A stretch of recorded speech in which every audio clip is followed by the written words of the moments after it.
Bonsoir, bonsoir à Limoges. tous. Bonsoir Paris. On est à Paris là? Bon, bonsoir, on va commencer donc cette table ronde, pas ronde, je sais pas quoi, sur le thème de pirates. Je vais juste faire une petite présentation. Est-ce que le son il est bon pour vous? Ok, cool. Bien. Donc déjà, merci d'être là et bienvenue. Je vous présente un peu le laboratoire de mythologie contemporaine. Donc cet événement-là, il fait partie de ce laboratoire. C'est un laboratoire de recherche-création, art-science, sur les récits de notre époque, qui cherche à rentrer en dialogue avec les représentations du futur comme formule. L'idée de ce laboratoire, ça a été une discussion que nous avons eue avec Emmanuel de Marcimota, le directeur de ce théâtre, dans lequel on s'est posé la question au milieu du confinement, sur comment faire culture autrement aujourd'hui et sortir un peu de cette mécanique constante de production et de productivité d'œuvres d'art comme des objets économiques absolus, et comment on pouvait créer d'autres espaces de questionnement, de rencontres. Et donc, moi, l'idée de ce laboratoire, ça a été sur cette phrase de Gramsci, d'Antonio Gramsci, qui dit The old world is dying and the new world struggles to be born. Now is the time of monsters.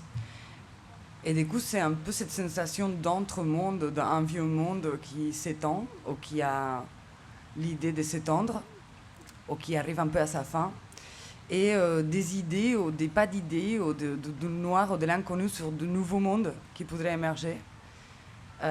Pour la suite, et des idées ou pas d'idées, ou un espèce de horizon très trouble. Et du coup, dans cette espèce d'endroit trouble, d'entre deux mondes, il y a ces monstres qui émergent comme des mythes, comme des thèmes, comme ça, qui hantent un peu, pour moi, cet espace un peu de l'imaginaire collectif. Et l'idée de chaque laboratoire, c'est d'essayer de se rattraper, pas saisir, parce qu'on ne peut pas saisir un monstre, mais voilà, toucher un peu comme ça, chatouiller le monstre pour essayer de comprendre de quoi ça parle.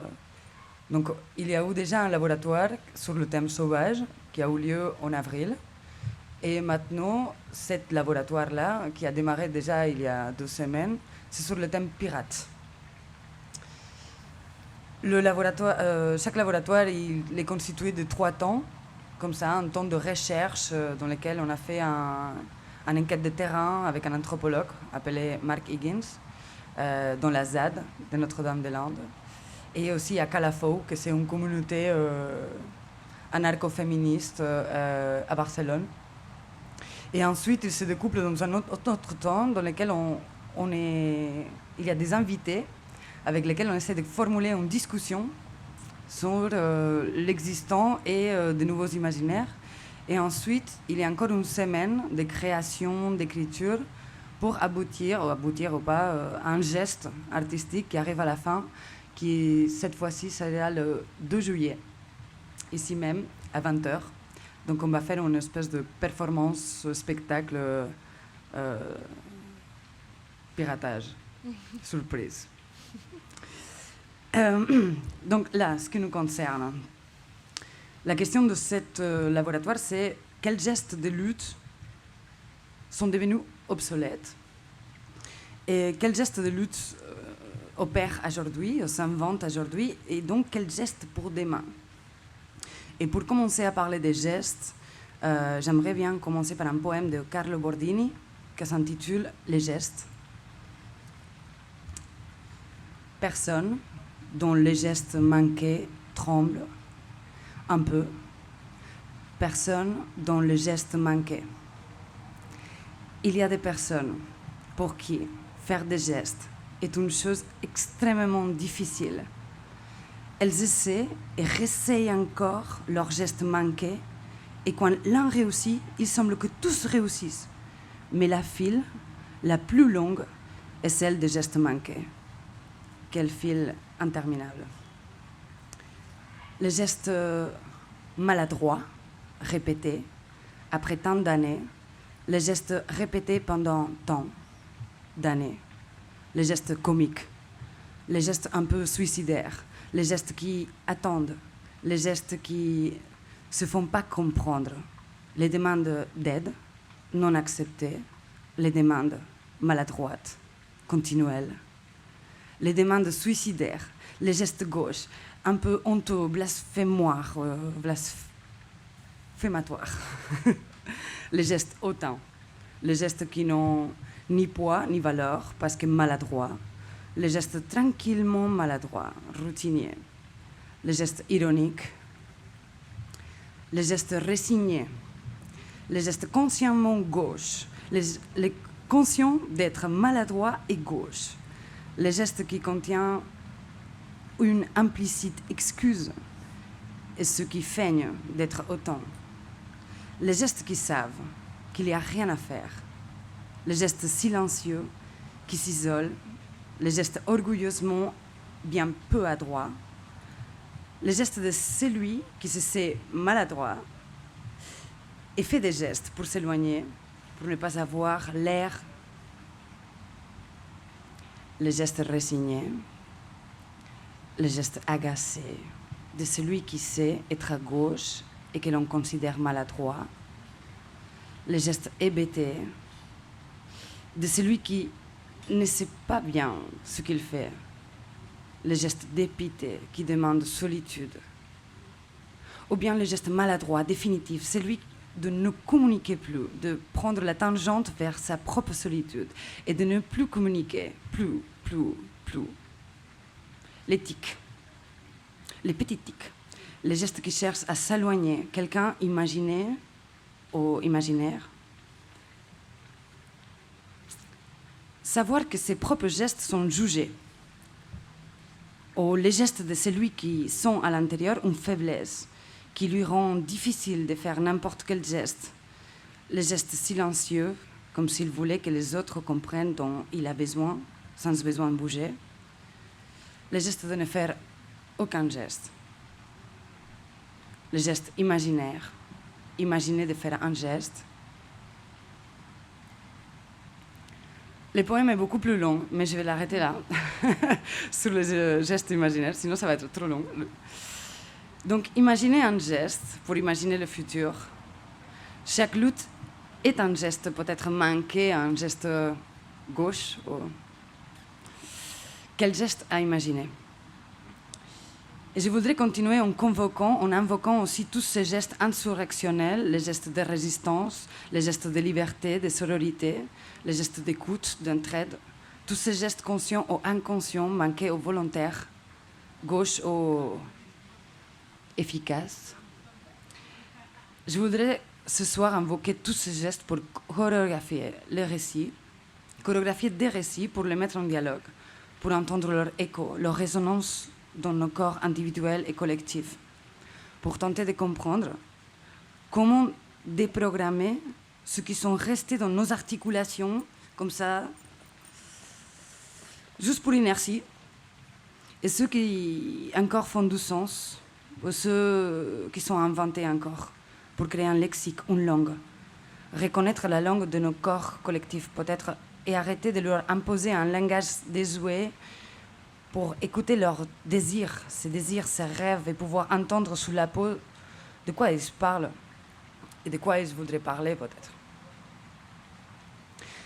J'ai l'impression que toute forme d'opposition ou de confrontation, comme ça, se fait absorber mécaniquement, se fait engloutir par le système, et je me demande quels gestes sont encore résilients. Et d'un coup, la figure du pirate m'est apparue comme une figure mythique, traversant tout le temps et toutes les périodes, en dehors des discours belliqueux, en dehors de l'opposition, en dehors de la légende morale. Le pirate comme un insurgé, anarchiste, utopique, résistant à son insu.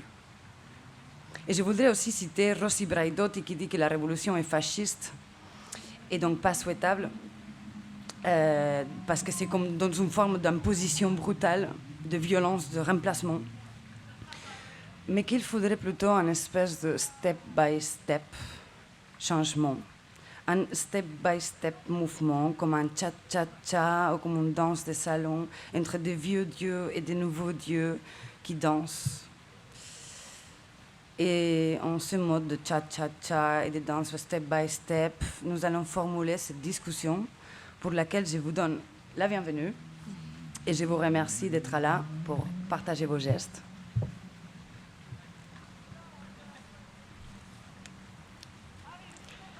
Donc je vous présente, et après c'est anarchique la prise de parole, donc vous allez vous débrouiller.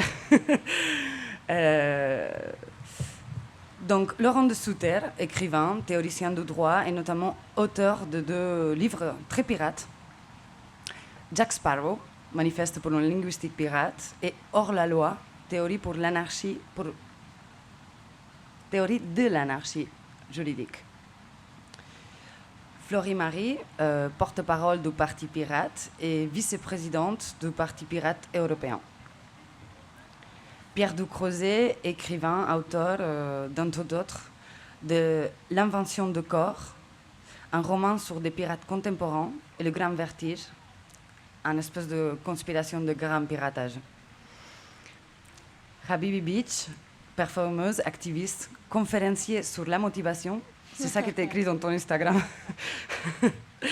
et grande maman de la House of George Gucci. Bon, bienvenue. Et je voudrais bien écouter vos piratages et vos gestes pirates. Qui se lance? Tu t'es lancé? Non. Premier à parler.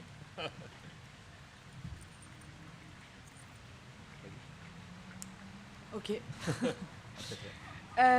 Alors c'est Habibi Beach. Je sais pas pourquoi tout le monde rajoute toujours un Habibi Beach à mon nom alors qu'il y a vraiment que 3 syllabes. Habibi Beach. Ça donne envie de. Mais ouais, ça donne danser, envie quoi. C'est plus de rythmique. faire du geste et tout. Je vais du coup changer ma bio Instagram et mon nom. C'est mon nom civil, Habibi Beach. Voilà, c'est mon vrai nom pour toutes les personnes qui me demandent. Bien sûr que non. Donc je suis plein de choses différentes à la fois, au-delà de mon statut professionnel d'intermittente du spectacle en tant que danseuse, performeuse, chorégraphe. Je suis aussi conférencière. Je vais vous parler justement de ce format de conférence que j'ai créé en résonance avec le thème du pirate et l'image du pirate, du et de la pirate d'ailleurs, qui est une image, une mythologie qui me parle énormément, dans la mesure où ma vie, c'est d'être à la marge, d'étudier la marge, les marges même précisément, les communautés minorisées et non pas minoritaires, puisque j'estime que la minorisation est exogène et non pas endogène. Donc c'est important pour moi de visibiliser le processus de minorisation, de la même façon que je parle de personnes racisées, parce que la racisation est exogène également et non endogène. Donc voilà, étudier les communautés minorisées de par mon existence, tout simplement, puisque je fais partie de communautés minorisées. Donc je suis Gwyn. Je me permets de dire Gwyn parce que je le suis. Si vous n'êtes pas Gwyn, ne dites pas Gwyn, c'est très simple. Ou queer, on peut le dire aussi, parce que ça s'appelle du retournement du stigmate en sociologie. C'est utiliser une insulte pour en faire une identité sublimée, une force. Donc Gwyn queer, racisée algérienne, née en Algérie du coup, avec la double nationalité, parce que ça a l'air important pour la France de le préciser, donc je le précise. Danseuse avec un corps non normé, dans la mesure où quand je dis que je suis danseuse, j'ai de façon répétitive et systémique le regard de haut en bas sur l'ensemble de mon corps qui veut dire « Ah bon, toi tu es danseuse et c'est ton métier ?» Et bien sûr que ça fait écho à la grossophobie ambiante autour du monde artistique de façon générale. Donc tout ça pour dire que le positionnement est très important dans ce travail de prise de parole publique et que je trouve que tout est politique et que se positionner est politique. D'où mon positionnement et d'où aussi mon intérêt pour la marge de façon générale, puisque j'en fais partie de façon intercroisée, intersectionnelle, comme vous l'avez compris. Et que j'étudie beaucoup la marge, du coup, dans mon travail artistique comme dans mon travail militant étant antérieur à mon travail artistique d'ailleurs. Et c'est dans cette velléité d'explorer la marge et d'éventuellement la faire remonter au centre, donc de sortir de la périphérie pour remonter vers le centre, que j'ai créé un format pirate, un format hybride de performance, conférence / spectacle de stand-up, parce que si vous venez voir Décoloniser le dance floor et que vous avez un tant soit peu un sens de l'humour déconstruit, vous allez rigoler avec moi, sinon je rigole tout seul, donc c'est pas grave, je m'auto-suffis. Voilà, DIY until I die. J'ai créé ce format du coup hybride. Merci. Non, merci. Je me sentais voilà. Non, en autosuffisance, mais c'est ok. Merci. On va distribuer des points rire. Non, j'ai créé ce format justement non seulement pour visibiliser mes identités donc que je vous ai évoquées de façon plus large que seulement sur Instagram, qui est une plateforme relativement limitée quand même, mais aussi pour créer de la pensée et de la prise d'espace subversive, dans la mesure où j'ai volontairement décidé de laisser la description de Décoloniser le dance floor sur Internet comme étant une conférence un peu sympa, drôle, plus ou moins interactive, seulement historique, qui va raconter l'histoire des danses issues des communautés minorisées, à savoir toutes les danses, comprenne qui pourra.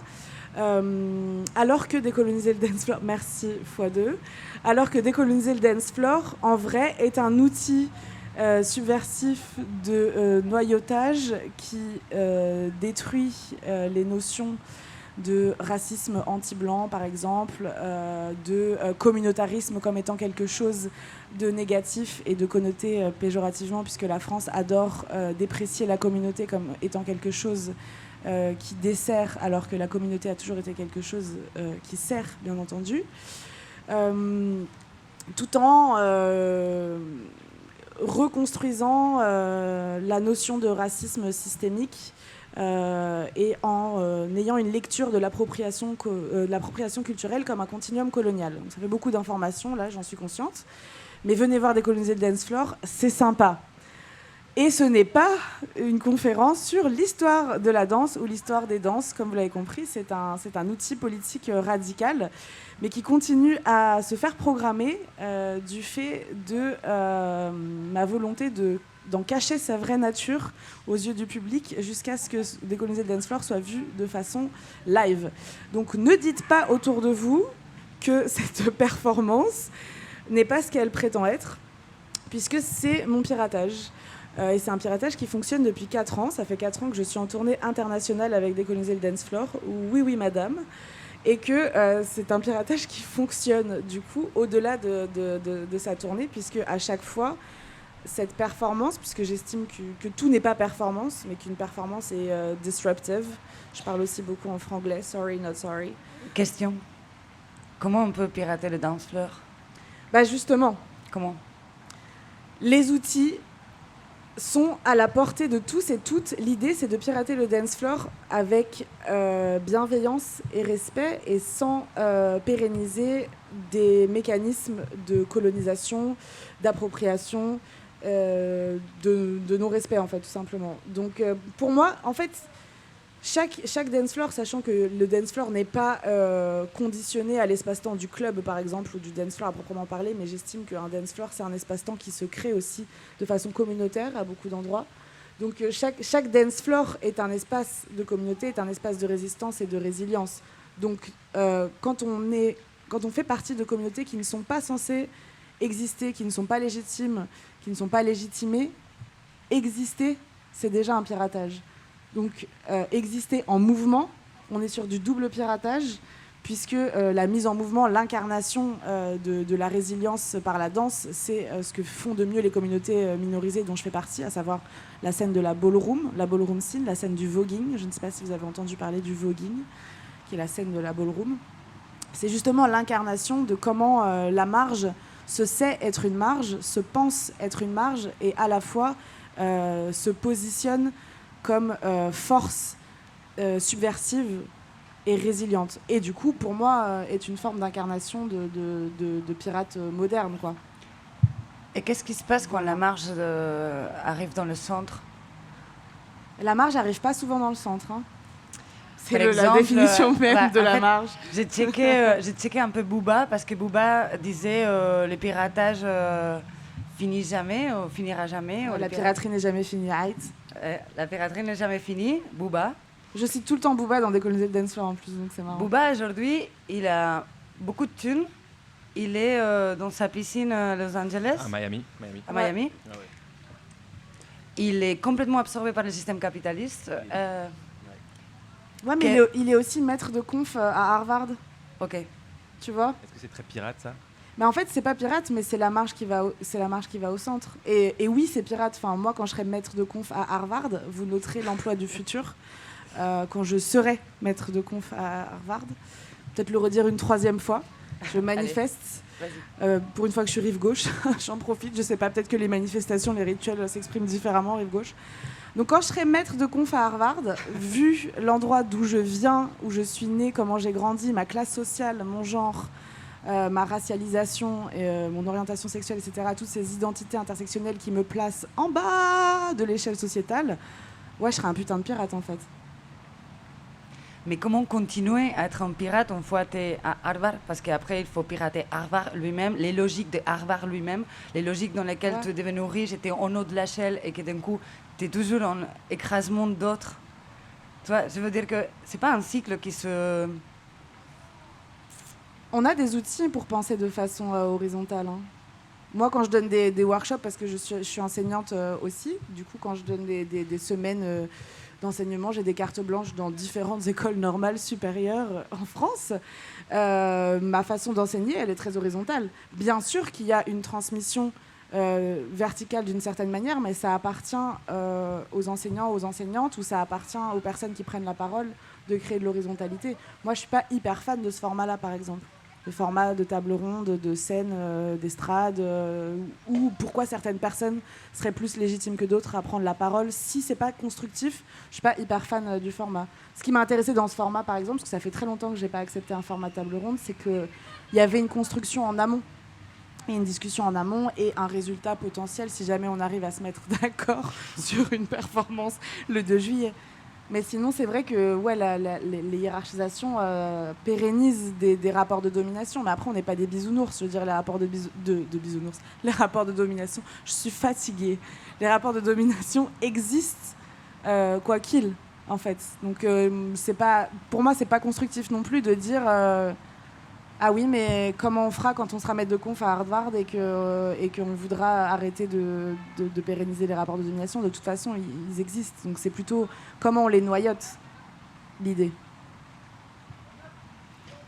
Non, c'est juste que et parfois il y a une espèce de mouvement étrange, un peu dévorante et cyclique, dans le fait de dire ok, parce que je suis en bas, je vais monter en haut, mais du coup, dès que je suis monté en haut, je suis peinard, je suis bien, je vais juste maintenir mon statut d'en haut en fait.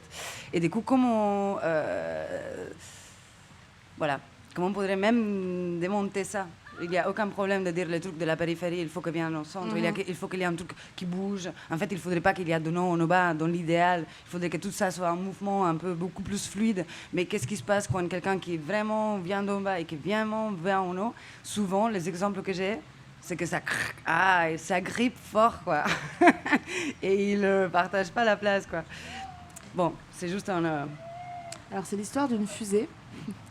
Ça, c'est après. On va répartir. Si tu es d'accord, on va répartir la parole. C'était exprès. Bon, j'y vais, je suis à côté. Bonsoir à tous et à toutes. Alors, pour parler de mon geste, mon humble geste pirate, enfin la tentative que j'essaie de faire, moi, ça se situe dans l'écriture. Dans la politique, on en parlera, je pense, en deuxième plus tard, mon geste politique. Mais voilà, donc j'essaye d'écrire des romans, et le roman est par essence pirate. Le roman, il est il est multi, et il est hybride, il est impur, il est chapardeur, il est hyper, il est transgenre, il avale, il recrache, il réinvente. Enfin, il accueille tout, quoi. Il est hyper et en quoi il est pirate.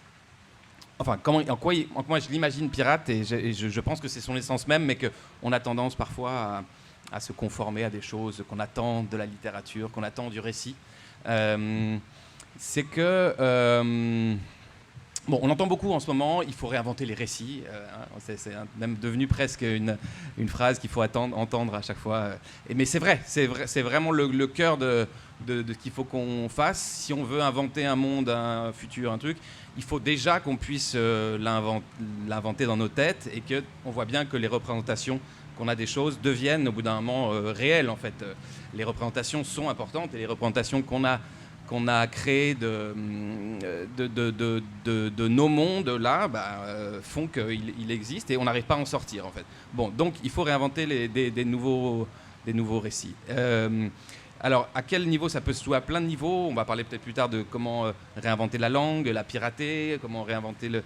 Moi, dans les 2 derniers romans, en tout cas, que j'ai essayé d'écrire, je me suis dit comment réinventer un roman, un récit qui soit aussi éclaté, hybride, réticulaire en étoile, rhizomique, pas autant que le réel, mais disons qui arrive à retranscrire ce réel, quoi. Pourquoi le réel est aussi complexe, éclaté? Pourquoi d'un instant à l'autre on pense à une chose? Pourquoi le roman, enfin en tout cas le livre devrait être, je sais pas, linéaire, devrait avoir un personnage qui va d'un point A à un point B. C'est pas comme ça. Non seulement c'est pas comme ça la vie, mais en plus ça nous sert pas parfois à penser la complexité des choses. Et bref, comme j'écrivais ce roman, donc l'invention des corps, autour d'Internet, j'ai essayé de mettre au point une forme qui soit à l'image un peu d'Internet, en rhizome. Ce concept, voilà, qui a été mis au point par Deleuze, qui lui parlait plutôt de la pensée philosophique, quand il parlait donc du rhizome, donc comme la pensée philosophique comme une plante, une racine en tout cas efflorescente, sauvage, qui ne connaissent ni haut ni bas, ni droite ni gauche, ni début ni fin. Et je me suis demandé, si on l'appliquait ça au roman, qu'est-ce que ça donnerait.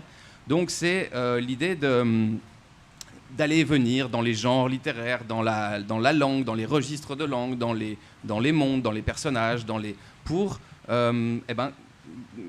créer une histoire, un récit qui nous permette de tout simplement de considérer le monde d'une autre manière. Et après, il y a l'autre étape, donc ça c'était dans le roman suivant, où la question évidemment centrale du défi climatique, quoi, qui est quand même peut-être le noyau dur de ce qui nous habite maintenant. Comment réinventer une relation au monde qui ne soit ni destructrice ni dominatrice, qui soit d'un autre type, on ne sait pas encore lequel. On cherche et on ne trouve pas. Et donc les personnages de ce roman-là vont en quête de ça. Et la forme du livre accompagne la forme et le fond ne se séparent jamais dans un roman. Et donc le récit parfois devient pétrole, parce qu'il y a toute une partie où on accompagne le grand cycle du pétrole et ce cycle de destruction qui nous a amené là. Et donc le récit devient cette matière liquide. Le récit devient pierre, à la fin devient minéral. Le récit devient au début plus réseau, parce que c'est l'histoire aussi d'un réseau. Pourquoi ça? Pour essayer aussi d'entrevoir des mondes non humains, des mondes animaux, végétaux, comment ça fonctionne. Le roman, par essence, il est très proche de l'humain, parce qu'il fonctionne avec le personnage et il fonctionne avec l'incarnation et tout. Mais si on rentre dans une pierre et qu'on en fait aussi un récit, on décentre le récit. Et c'est notre grand défi, c'est d'arriver à nous décentrer, en fait, d'arriver à capter qu'on est une pièce dans un tout, et d'arriver à remettre ça dans un ensemble. Bref, à tous ces étages-là, et il y en a plein d'autres, on en parlera peut-être plus tard, mais il y a plein d'étapes dans le langage, il y a une mouche dans le langage des mouches, et il y a plein... Voilà, je me suis décentré, tiens, ouais. Ça a été très rapide. Hein. Et donc... il y a plein de décentrements, il y a plein de nouvelles manières de raconter.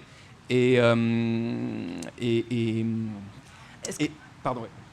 Le héros, qu'est-ce qui se passe avec le héros et les histoires de héros. Qu'est-ce qui se passe avec la figure de Ça, c'est héros et qu'est-ce que ça veut dire, cette figure de héros qu'on répète comme si c'était un peu absolu dans toute dramaturgie, dans toute pièce de théâtre, dans toute narration presque. On est obligé de mettre la figure de l'héros et l'aventure de l'héros. Et du coup, avoir cette espèce de... Et l'autre jour, je me demandais si on ne pouvait pas faire sans héros, quoi, et que ce n'était pas justement la figure de l'héros qui était problématique. Oh, d'ailleurs, de l'héroïne, ça peut être... Bon. Oui, bah, il y a la question du personnage, quoi, disons, elle est centrale. C'est ce que je disais, comment dans un roman faire... J'ai essayé, par exemple, à des moments, et il y a plein de gens qui essayent, de faire un roman sans humain, par exemple, rien que ça, quoi. C'est faisable, hein, mais c'est totalement, là, c'est justement, là, il faut complètement nous décentrer. On l'a toujours basé très souvent sur le personnage, qui nous permet de rentrer dans l'histoire, c'est notre porte d'entrée et tout. Mais si, par exemple, dans ce magnifique livre Anima de Wajdi Mouawad, chaque scène est vue par un animal différent, chaque chapitre... on commence par la mouche, d'ailleurs. Il y a des humains qui sont là. Mais chaque scène, on change d'animal. On est dans un insecte, un oiseau, un machin. Tout. Là, il y a une sorte d'énorme vertige, de trouble qui nous prend, et c'est ça qui est très beau dans le livre. Et il y a plein d'étages, ça peut se faire, quoi. Mais à nouveau, il regarde les êtres humains. Donc il y a toujours comment devenir vraiment une pierre, et en plus, comment on fait parler la pierre, ça va pas non plus. Enfin, je veux dire, on est dans notre peau de. Bon, il y a plein de questions qui se posent, mais en tout cas. C'est passionnant et ça va participer de ce nouveau monde, de cette nouvelle manière de se situer, d'habiter, tout ça. Donc ça se joue dans la littérature, ça se joue à plein d'égards. La peinture, par exemple, on retraçait comme ça l'histoire de la peinture occidentale des 2 derniers siècles. Le paysage est toujours paysage, c'est toujours déjà le terme paysage, dominé, à l'écart, c'est-à-dire il n'est jamais au centre. Enfin, il y a très très peu de cas dans lesquels l'humain a déjà disparu ou alors il est en second plan. Bon, plein de choses comme ça qui font qu'il y a des ajustements, enfin des choses à réinventer pour nous permettre d'imaginer, pour les visualiser. Comment on peut visualiser un monde qu'on s'est jamais représenté. Voilà, enfin, quelques questions. Voilà. Ouais. Et ouais. Rien à rajouter là-dessus. Je vais prendre... Alors, moi, je m'appelle Florie. Du coup, je suis, comme l'a dit Rossio, porte-parole du Parti Pirate français, vice-présidente du Parti Pirate européen. Et ma façon, à moi, de pirater, en fait, c'est la politique, du coup. Hein, c'est un peu obvious, pour le coup. En fait, quand j'étais petite, quand j'étais un peu plus grande que petite, parce que quand même j'ai une conscience politique, mais je trouvais les partis politiques complètement déconnectés et complètement inutiles. Et ça me paraissait complètement... je voyais pas en fait l'intérêt de m'engager en politique. Et puis je me suis engagée en politique dans un parti, et c'était les Verts, hein, j'ai aucun secret là-dessus. Au départ, je pensais que c'était complètement justement une organisation avec tout un tas de personnes qui prenaient des décisions ensemble, une organisation horizontale, vraiment proche de l'anarchie en fait, que je connaissais pas finalement, parce qu'à l'époque je connaissais pas du tout l'anarchie. Et j'ai découvert assez vite qu'en fait c'était un parti traditionnel, comme tous les partis traditionnels, avec une hiérarchie et avec des chefs, des représentants. Et moi aussi j'ai une mouche sur le micro. Hein. Des chefs, des représentants, des personnes qui prennent les décisions et des personnes qui suivent. Et ça me convenait pas. Donc je me suis engagée dans un autre parti politique, le parti Pirate en l'occurrence. Et on avait aussi ce modèle-là au départ. Et en fait j'ai décidé de m'engager dans la rédaction d'une nouvelle structure, et j'ai commencé à écrire avec d'autres pirates des statuts. Et en fait, moi j'aime beaucoup écrire des statuts, voilà, c'est un truc qui me plaît bien. Et c'est bizarre comme passion, hein, je m'aime bien, voilà. Et écrire et analyser aussi, hein, parce que c'est très très intéressant les statuts. Enfin, la Constitution par exemple, c'est des statuts en fait, c'est les statuts du pays en gros. Mais c'est très intéressant à étudier, et les statuts des partis politiques aujourd'hui sont très souvent, les partis traditionnels, hein, donc tous les partis politiques, sont très souvent inspirés de la Constitution, donc il n'y a pas de nouveauté, c'est toujours très hiérarchique, avec une organisation toujours de dirigeants et de subordonnés, et de décideurs et de suiveurs, en fait. Et donc, en rejoignant le parti Pirate, je me suis dit, on va essayer de créer quelque chose de nouveau, J'avais étudié l'économie sociale et solidaire avant, donc un monde qui n'est pas hiérarchique. Justement, dans l'économie sociale et solidaire, on a une personne, une voix. Et je m'étais dit, pourquoi est-ce qu'on n'adapterait pas ça aux partis politiques, en fait? Pourquoi est-ce qu'on n'adapterait pas à ce système-là qui est quand même vachement intéressant de tout le monde prend des décisions collectivement, tout le monde participe à la prise de décision, tout le monde s'intéresse en fait à la vie de l'entreprise. Pourquoi est-ce qu'on ne ferait pas ça en politique aussi? En fait, ça me paraissait logique en fait, d'adapter ça aux partis politiques, enfin, à l'organisation politique. Et oui, j'ai travaillé en politique, donc du coup, c'est un truc un peu... Une fois qu'on est rentré dedans, on met le doigt et après, il y a le bras qui suit, le corps, tout le reste. Et du coup, donc, j'ai travaillé sur un projet d'organisation qui n'était pas hiérarchique, donc un projet d'organisation horizontale. Et au sein du Parti Pirate, donc avec des pirates, des personnes qui étaient là aussi pour pirater finalement. Et on s'est retrouvés un peu tous d'accord sur ce système-là, organisation sans chef, sans président, avec une prise de décision collective, avec en plus le principe de pseudonymat, c'est-à-dire qu'on n'est pas considéré par rapport à notre genre, on n'est pas considéré par rapport à notre origine. En fait, on peut tout cacher parce qu'on peut se mettre sous un pseudonyme. Donc on est des pseudonymes finalement qui militent tous ensemble pour les mêmes choses qui sont l'égalité, les libertés, la démocratie, le partage aussi de tout en fait. Et donc on s'est mis autour d'une table avec plusieurs autres pirates et puis on a commencé à discuter de ce qu'on voulait voir dans notre organisation. Puis on a écrit des statuts. Alors j'ai beaucoup travaillé dessus avec un juriste au Parti Pirate. On les a écrits un peu à deux, mais sur la base de tous les témoignages, de toutes les volontés de toutes les personnes qui étaient membres du Parti Pirate. Et on a déployé une organisation complètement horizontale, complètement nouvelle, en fait, quelque chose qu'on n'a jamais vu ailleurs. Enfin, moi, j'ai étudié tous les statuts de partis politiques traditionnels, j'ai jamais vu ça. En même temps, ce serait un peu bizarre que je dise le contraire, vu que c'est moi qui les ai écrits. Mais du coup, c'est quelque chose qui est nouveau, qui fait que... on prend toutes nos décisions ensemble et c'est un peu difficile de parler d'anarchie en France. Tu parlais d'anarchie tout à l'heure, mais... D'ailleurs, il faudrait que tu nous expliques pourquoi c'est interdit de parler d'anarchie en France. Je peux le dire maintenant. Il y a des lois en fait en France, les lois scélérates qui ont été votées en 1800, je me souviens plus, 1870, 71, ouais. Des lois scélérates qui interdisent en fait, qui limitent et délimitent très clairement l'engagement anarchiste en France et qui font qu'aujourd'hui c'est un peu compliqué de se revendiquer d'anarchiste sans avoir des problèmes. Alors aujourd'hui on les applique pas vraiment, mais elles existent toujours ces lois, elles sont toujours en vigueur et c'est très compliqué aujourd'hui de parler d'anarchie et de se revendiquer d'anarchie à cause de ces lois et puis aussi à cause du fait que l'anarchie en France, globalement... Il y a une confusion aussi dans ce qu'il veut dire, quoi. Oui, c'est ça. Tu me parlais de cet autre mot dans lequel il est confus. Le chaos? Non. C'est en fait, c'est l'absence de loi. Ah oui. Comment ça s'appelle? C'est l'anomie. Anomie, voilà. Souvent, l'anarchie et l'anomie, en fait, sont confondus complètement. C'est ça, on a tendance à penser que l'anomie... Enfin, on dit l'anarchie, ouais, c'est l'anarchie. Si on n'a pas de gouvernement, ça va être l'anarchie. En fait. Ouais, c'est ça. C'est vrai, s'il n'y a pas de gouvernement, c'est l'anarchie. Mais c'est bien l'anarchie. Mais c'est pas l'anomie. L'anomie, c'est l'absence de loi. L'anarchie, c'est très réglementé. C'est au contraire, il faut des lois pour pouvoir vivre ensemble. Alors, t'en parleras peut-être un peu mieux que moi, mais il faut des lois pour pouvoir vivre ensemble. Et en l'occurrence, nous, on a cette culture-là, justement, d'avoir nos statuts. Des statuts, c'est important dans une organisation, parce que c'est les lois qui font qu'on va tous vivre ensemble et qu'on va tous les respecter, on va tous se respecter les uns les autres, et on va tous faire ensemble de prendre nos décisions collectivement. Effectivement, dans l'anomie, là, il y a total manque de respect des uns et des autres, chacun fait ce qu'il veut, et là, ça devient complètement chaotique pour le coup.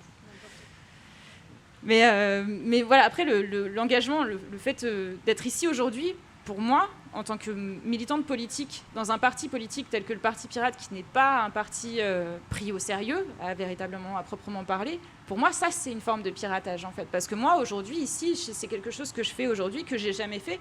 Intervenir dans un monde comme celui-ci, avec des personnes comme vous qui... vous voyez des spectacles d'habitude, de théâtre, etc. Moi, je suis une personne politique, je m'engage en politique. J'ai pas souvent l'occasion d'être dans cette situation-là où je parle de mon engagement politique et où je vous dis, voilà, pourquoi est-ce que je me suis engagée au Parti Pirate. Ça, c'est quelque chose que je n'ai jamais fait, en fait. Je milite pour mes idées, je milite pour les idées des autres, je porte la parole de mon parti politique, mais venir ici et dire pourquoi je suis dans cette organisation et pourquoi est-ce que j'estime qu'à mon niveau, je pirate dans ce cadre-là, ici, c'est quelque chose que j'aurais jamais imaginé pouvoir faire. Et ça, pour moi, déjà, en soi, c'est un acte de piratage, en fait. Et est-ce que tu pourrais expliquer peut-être comment, pourquoi le Parti pirate s'appelle Pirate, ou de quelle façon il fait le portrait un peu de pirate, de quelle façon ça s'approche à cette figure-là. C'est-à-dire, il y a aussi dans l'étymologie... Alors, pourquoi le Parti pirate s'appelle Pirate ? Parce que on a été créé en 2006. À l'époque, c'était l'histoire de Pirate Bay. Je ne sais pas si vous connaissez The Pirate Bay. C'était un site de téléchargement illégal, de piratage de la culture. Pardon, en plus, je dis ça ici, excusez-moi. Des choses sans droit d'auteur. La gorge. Donc, c'était un site de téléchargement illicite de tout un tas de produits culturels qui sévissaient énormément un peu partout dans le monde. Et en Suède, en fait, il y a des militants qui ont commencé à défendre ce modèle-là de partage de la culture. Et donc c'était en 2006 et on les a qualifiés de pirates. On qualifiait toutes les personnes qui utilisaient ce site de pirates, évidemment, The Pirate Bay, The Pirate, voilà. Donc ils se sont dit, oui, d'accord, on est des pirates, ok, d'accord, alors créons un parti. Et on s'est appelé, ils se sont appelés le Parti Pirate, et ils ont essaimé un peu partout. Et en France, c'est arrivé en France avec l'histoire de Adopi, du coup, Adopi qui, je pense que vous connaissez tous Adopi. Je ne vais pas vous expliquer, du coup. Et donc, à cette époque-là, on a créé ici en France, donc en 2010, du coup, une organisation, pareil, le Parti Pirate, qui reprenait les mêmes règles en disant, voilà, nous, on va pirater, on va faire en sorte de partager la culture, parce qu'on estime que la culture, en fait, ça devrait être partagé auprès de tout le monde, et ça ne devrait pas être réservé aux plus riches ou à ceux qui ont l'argent pour se la payer. Et en Islande, ils ont failli remporter un grand succès. Ils ont remporté un grand succès.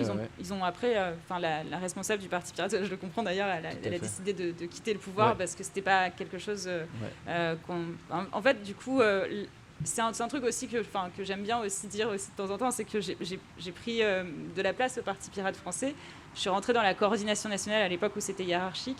Et la première chose que j'ai fait, c'est... en fait, je suis rentrée dedans en disant, moi, je vais vous détruire cette coordination nationale, on va mettre un truc à plat, on va faire de l'horizontalité. Donc, la première chose que j'ai fait, c'est complètement brûler la coordination nationale et on a fait tomber toute la hiérarchie dans notre organisation. On a créé un truc complètement horizontal et où la prise de décision était collective.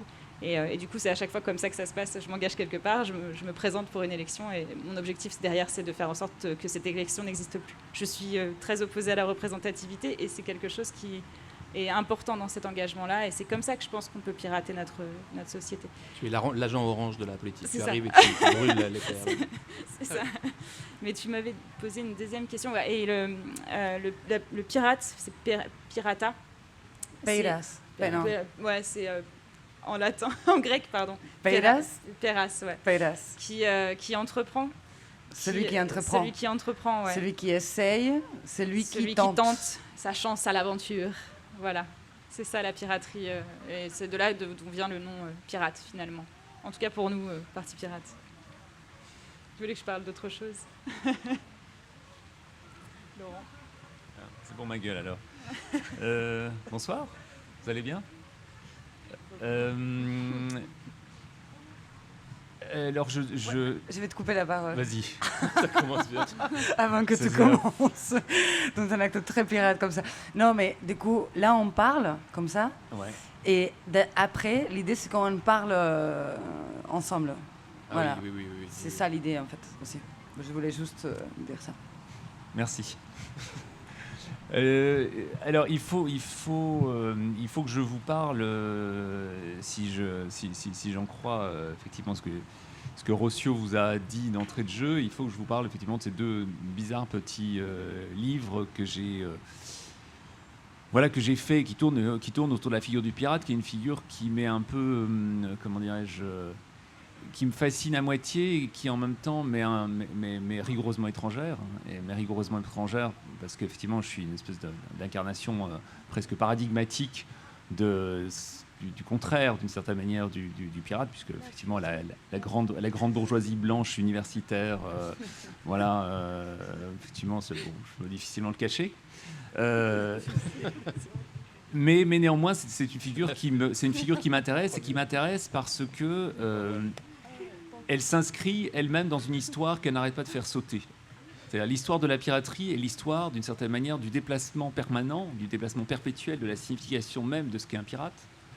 Et c'est l'histoire du déplacement, de la déconstruction même, pourrait-on dire, de la signification aussi de la place que ce nom, ce mot, occupe dans les discours politiques, bien évidemment, discours policiers, très très souvent, discours juridiques, et puis derrière, évidemment, discours esthétique, toute une imagerie, si vous voulez, de la piraterie qui dessine une espèce de millefeuille autour de ce nom, un millefeuille qui commence au fond avec une réalité qui est une réalité judiciaire, hein, ce qui sont ces personnes qu'on pourchasse, ces criminels de la mer que l'on pourchasse dès l'Antiquité, qui prend ensuite la forme d'un imaginaire qui se matérialise de manière très très forte, notamment grâce à la figure de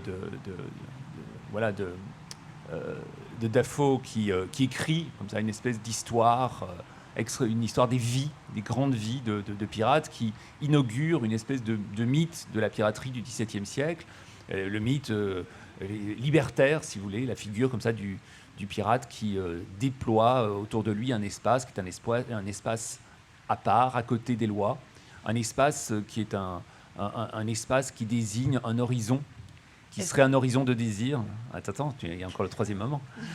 Un horizon qui est un horizon de désir pour tous ceux qui seraient fatigués, d'une certaine manière, par l'appareil général des lois. Et puis, finalement, il y a ces formes contemporaines, que ce soit celui du parti pirate ou bien que ce soit d'autres, qui sont des formes qui sont basées sur des usages plus ou moins calculés ou plus ou moins volontaires de la première ou de la seconde figure, si vous voulez. Bon.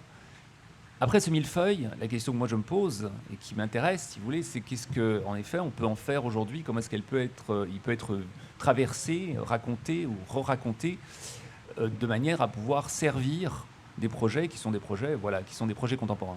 Et moi, là où il m'intéresse par rapport à mon travail, j'enseigne la théorie du droit, je suis un juriste.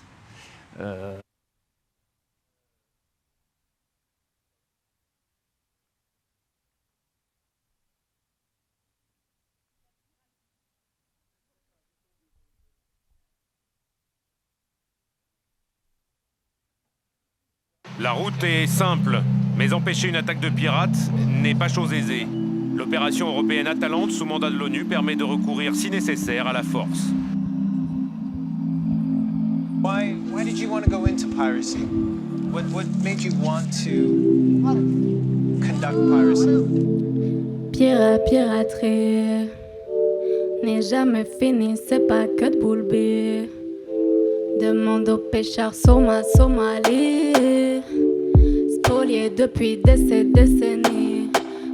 décennies, pour remplir boîte de petits navires, pour jeter feu radioactif, mercure et famine dans nos sushis.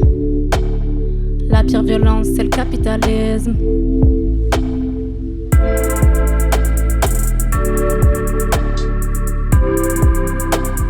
On va devoir faire un pull-up.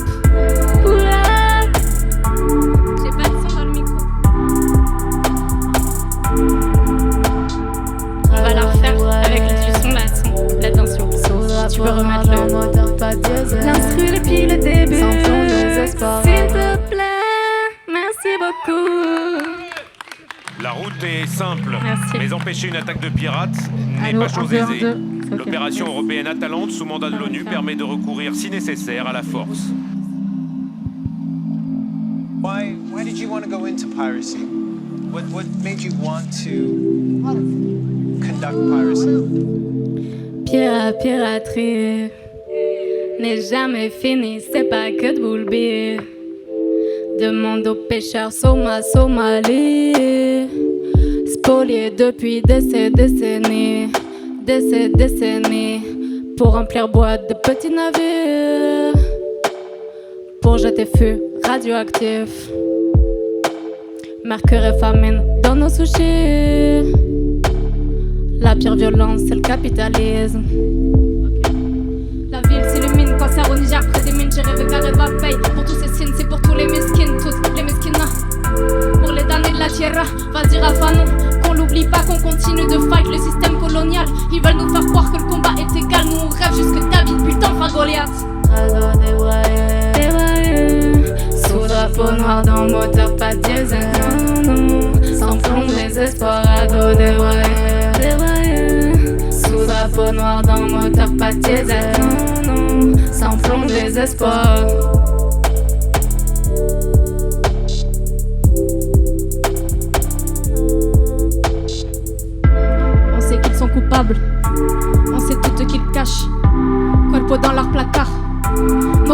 sous les draps, vas-y passe le zippo qu'on crame patriarcat, moro, rado, zipette du BTG, Goldman Sachs, viens on hack toutes les biens.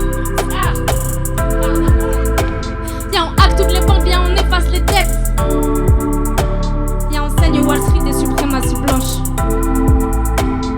Cadeau dévoyé, sous drapeau noir dans moteur pas diesel, sans plomb désespoir, cadeau dévoyé, sous drapeau noir dans moteur pas diesel, non, sans plomb désespoir, non, sans plomb désespoir.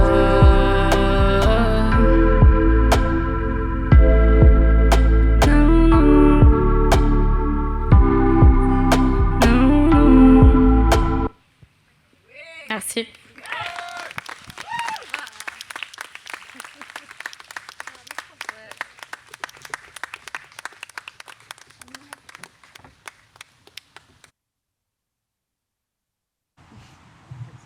Bonsoir. Pirate number one. C'était trop bien. Bon, Merci. merci Miskil pour ton piratage. On va revenir sur toi tout à l'heure et on va du coup redonner une opportunité de repirater cet espace piraté par toi, par Laurent de Souter, qui a été coupé au milieu de sa parole. Ce ne sera ni la première ni la dernière fois du reste. Là, c'était vraiment accidental. Hein. C'était très très bien. C'est pas vrai. C'était très très bien. C'était volontaire, ça. Non, non, non, non, non.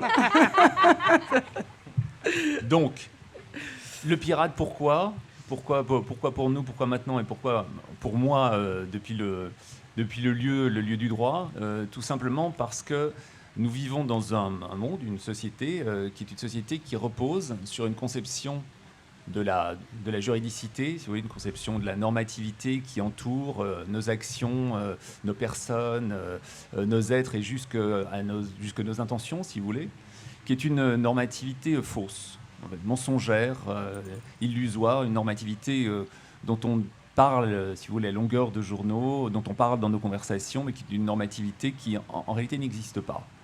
Cette normativité, effectivement, c'est la normativité de la loi, et nous vivons dans un récit, à l'intérieur d'un récit, qui est un récit qui considère que, effectivement, la loi constitue, d'une certaine manière, le tout possible de l'espace de la juridicité. C'est un récit qui s'est constitué au 5e siècle de notre ère, avant notre ère, à l'époque des grandes réformes athéniennes, des réformes de Clisthène, par l'invention précisément d'un mot, un mot que les Grecs ne possédaient pas auparavant, qui est le mot de nomos, qui est le mot qui se trouve à la source de la totalité du vocabulaire de la normativité qu'on utilise encore aujourd'hui. Bon. Le mot de nomos qui indique, pour les Grecs de l'Athènes antique, qui indique un horizon qui est un horizon d'ordre, un espace, si vous voulez, à l'intérieur duquel les actions humaines se déplaceraient, et un espace qui serait un espace orienté, structuré par l'idée du devoir. Il faut faire un certain nombre de choses sont interdites, vous pouvez faire un certain nombre de choses. C'est les 3 grandes modalités déontiques, si vous voulez, de la normativité. Bon. Ce qui est extraordinaire avec ce modèle, qui est un modèle qui arrive véritablement de nulle part dans la Grèce ancienne, c'est qu'à la suite d'un récit que je vous épargne ici, il a pris le dessus, si vous voulez, sur la totalité des possibilités qui étaient inhérentes à la juridicité en tant qu'opérationnelle, c'est-à-dire en tant qu'elle peut équiper des luttes, qu'elle peut équiper des devenirs, qu'elle peut équiper surtout des continuations en leur donnant une robustesse qu'elle n'aurait pas sinon. Je vous donne un exemple qui est un exemple vraiment à la con, mais qui est un exemple qui a le grand avantage d'être à peu près parlant si vous n'êtes pas juriste vous-même, qui est l'exemple de cette institution merveilleuse, délicieuse et exceptionnelle qui s'appelle le mariage. Bon, le mariage, c'est quoi ? Le mariage, c'est pas des rites, c'est pas des... Voilà. Le mariage, c'est une espèce de rapport obligataire créé entre 2 personnes, un rapport obligataire qui a pour but quoi ? Dire, toi, tu dois faire ça, moi, je dois faire ça, on fait ça ensemble. Et puis, non, qui a pour but de rendre possible un autre rapport, qui est un rapport tout aussi à la con par ailleurs, mais enfin un rapport qui est important, qui est un rapport de filiation. Rapport de filiation qui a pour but quoi ? De dire, ah, on a un enfant, on est liés, on est une belle famille, pas du tout. Qui a pour but d'inscrire dans ces relations entre les membres, si vous voulez, les membres du mariage ainsi que ses enfants, un 3e objet qui est un patrimoine. Patrimoine qui peut être transmis.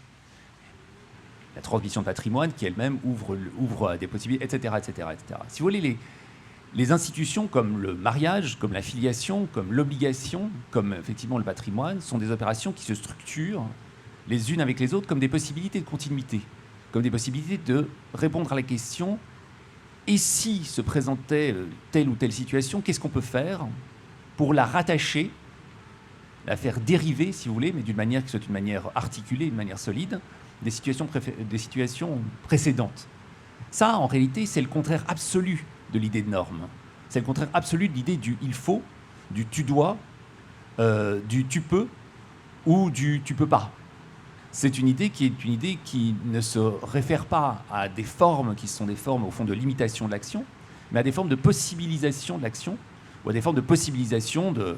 Quand je dis action, ça peut être très bien une action de non-humain, une action de Dieu, une action d'abstraction, enfin peu importe, mais en tout cas des possibilités d'action.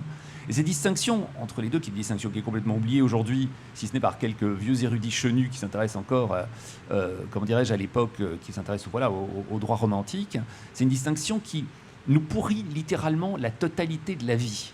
Parce que nous continuons à croire que nous vivons en effet dans un monde où la normativité est, d'une certaine manière, ce contre quoi nous devons en permanence buter pour organiser nos vies.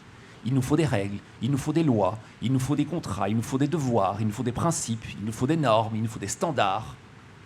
Alors que l'histoire, d'une certaine manière recouverte par ce récit de la norme, l'histoire du droit nous prouve ou nous explique qu'il y a autre chose que ces principes, ces règles, ces lois ou ces normes pour équiper nos existences et les équiper de manière permanente par des impossibilités qui sont effectivement des opérations en tant qu'elles sont possibilisantes. Tout ça est très abstrait peut-être pour vous, mais pour moi la piraterie d'une certaine manière, si elle a un sens, elle est la piraterie de ce qui se soustrait en effet à l'ordre de la norme, et les pirates traditionnellement, c'était l'ordre normatif de la terre, si vous voulez, puisque la norme vient toujours de la terre, c'est le nomos de la terre dont parle Carl Schmitt, au profit d'autre chose qui est une labilité insaisissable, qui est en l'occurrence celle de la mer. Et donc c'est vrai que dans mon travail, j'essaie comme ça de valoriser en effet la dimension aquatique, si vous voulez, des opérations du droit par opposition à la dimension tellurique des normes. Voilà. Les juristes n'aiment pas trop ça, les juristes un peu traditionnalistes. Voilà, donc j'estime que peut-être que de ce point de vue-là, en effet, il y a quelque chose dans ce que je fais qui peut ressembler à du piratage. Oui, et il y a aussi dans ton livre Jack Sparrow manifeste pour un linguistique pirate, dans lequel tu proposes une linguistique pirate. Et moi, ma question, c'est comment pirater la langue auquel serait la linguistique pirate, quoi. Je dirais que c'est un peu dans le même ordre d'esprit. Vous connaissez peut-être tous cette phrase un peu qui a beaucoup été citée de Roland Barthes, vous savez, quand il dit « le langage est fasciste ». C'est-à-dire, en gros, le langage, c'est quoi ? Le langage, c'est d'abord un dispositif formel qui implique des conséquences très fortes. Voilà, un mot n'existe que par opposition d'un autre, de telle sorte que le langage se structure déjà sous la forme d'un système d'opposition. Ensuite, ce système d'opposition est envahi, saturé, rempli par des formes de signification, quelle signification est valorisée, quelle signification est dévalorisée, etc., qui sont l'illustration effective et permanente, en effet, de la structuration normative du monde elle-même. De telle sorte que la question se pose en permanence de savoir, c'est ce langage qu'on utilise, et par lequel, effectivement, on reproduit, on fait recirculer en permanence, comme moi maintenant d'ailleurs, le fonctionnement du certain normatif du monde, comment est-ce qu'on peut y faire exister, par exemple par la forme de la soustraction, en enlevant quelque chose, comment on peut faire exister quelque chose comme du possible qui ne soit pas repris ou immédiatement surcodé par ces formes normatives. Donc pirater le langage, c'est une tâche, mais c'est une tâche qui est, pour ainsi dire impossible, si ce n'est sous des formes presque métaphoriques, quoi. Moi j'aime bien la figure de Jack Sparrow, déjà parce que c'est une espèce de... c'est comme une espèce d'absurdité, ce machin, d'avoir créé un héros juste pour donner un peu de storytelling à une attraction d'attraction Disney, parce que ça, au fond, c'est quand même ça l'idée à la base. On avait une attraction dans nos parcs qui n'a pas de storytelling, il n'y a pas de petits dessins animés, il n'y a pas de films, etc. Donc on va faire un petit machin pour que les enfants, quand ils viennent dans les parcs Disney, ils aient envie d'aller sur l'attraction Pirates des Caraïbes. Bon, pas de bol, le machin a un peu mieux marché que prévu, ou bien bol, les choses un peu mieux marché que prévu, mais il y a quelque chose de fascinant quand même dans ce personnage industriel créé par la machinerie hollywoodienne Disney, qui est précisément le fait que la seule arme qu'il utilise, c'est le langage. Et il l'utilise sous une forme qui est absurde, enfin débile, où le sens s'effondre toujours au profit d'utilisation possible de performances qui sont des performances qu'on finit par comprendre qu'après voilà, une éternité, que cette performance soit la performance de la séduction, que soit la performance du baratin pour se tirer d'une affaire, que soit la performance de la conviction pour essayer au moment où on va se faire buter, de renverser d'une certaine manière la conviction de ceux qui veulent vous exploser la gueule, etc., etc. Une espèce d'usage presque pur du langage en tant qu'il se met subitement à faire flouter le monde. Le monde solide auquel on se réfère d'ordinaire perce d'une certaine manière son sens. C'est pas comme ça que ça devrait marcher. Quand on écoute Jack Sparrow causer, on se dit mais non, c'est pas comme ça. Enfin, c'est pas comme ça qu'on parle. C'est pas comme ça qu'on devrait parler. C'est pas comme ça que les règles veulent que l'on parle, parce que c'est pas comme ça que le langage devrait aboutir d'une certaine manière à des résultats. Et c'est vrai qu'il y a dans cette labilité à nouveau du langage de Sparrow, ce langage de la mer, il y a quelque chose qui peut servir au moins d'horizon d'imagination. Ouais, je reprends le flou qui peut créer cet piratage du langage, cette espèce de prise de parole entre le vrai et le faux qui mélange. Et pour créer encore du flou, en proposant ce qu'on a travaillé aujourd'hui. D'ailleurs, peut-être que je dois présenter Amy Skill cette fois-ci, donc rappeuse, illustratrice qui est venue de Bruxelles aussi. Bonsoir. Et C'est moi. merci beaucoup pour ces morceaux de pirates somaliens. On a fait un truc cet après-midi, c'est qu'on a essayé d'imaginer quels pouvaient être ces piratages du futur et de quelle façon ces piratages ils pouvaient prendre forme, mais toujours en laissant un peu... Ce que j'aime bien de Pirates, c'est qu'il se concentre un peu sur l'action. Et ce n'est pas le résultat de l'action tellement où il y a l'attachement. C'est-à-dire que le résultat, c'est l'inconnu. Et l'inconnu et le flou, c'est le meilleur des trésors à guetter, à poursuivre en fait. C'est l'excitation de l'inconnu comme le meilleur des trésors à aller chercher.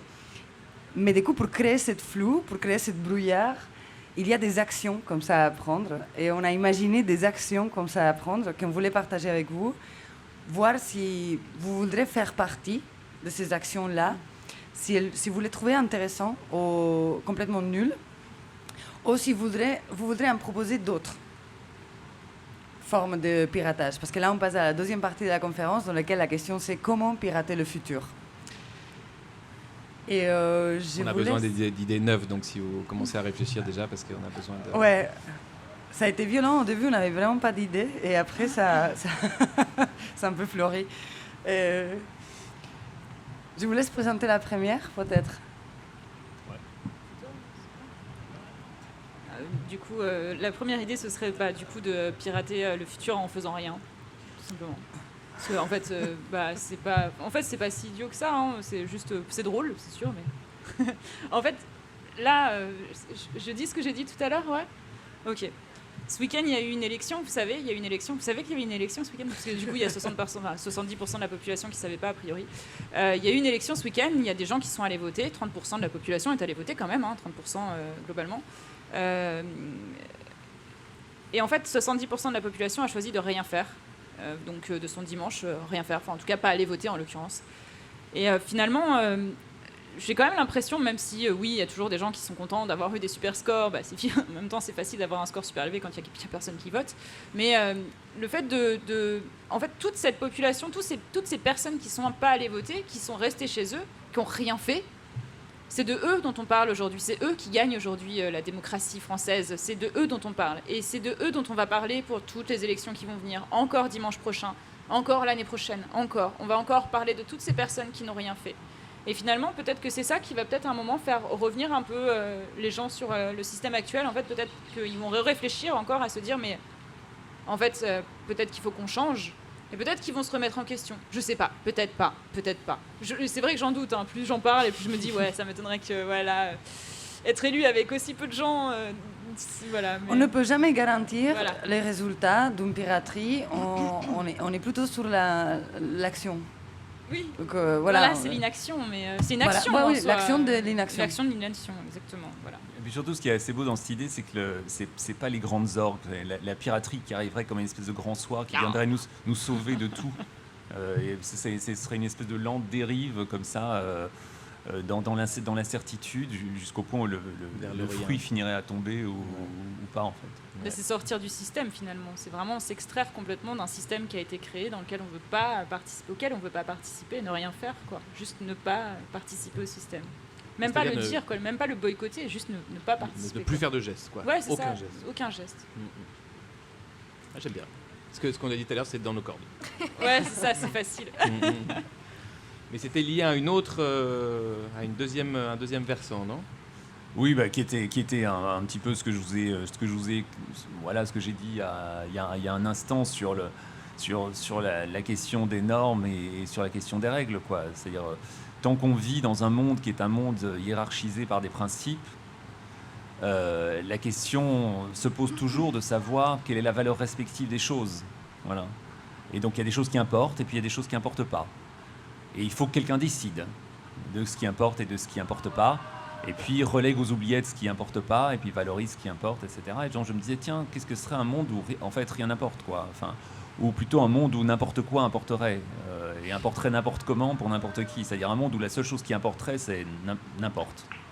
Un monde qui serait absolument plat du point de vue des importances, et donc un monde qui serait voilà, aussi absolument plat du point de vue principe. Un monde sans principe, et donc, là, pour le coup, étymologiquement, un monde anarchique, puisque l'anarchie, c'est quoi? C'est anarché, comme vous le savez, donc c'est le sans arché, c'est-à-dire le sans principe, et donc le sans fondement, au sens même architectural du terme, quoi. Donc, un monde où les choses ne fonctionneraient pas suivant l'importance respective que l'on donne aux éléments qui le peuplent, mais en fonction de ce que j'imagine... la combinaison de toutes ces choses indifférentes finirait par produire.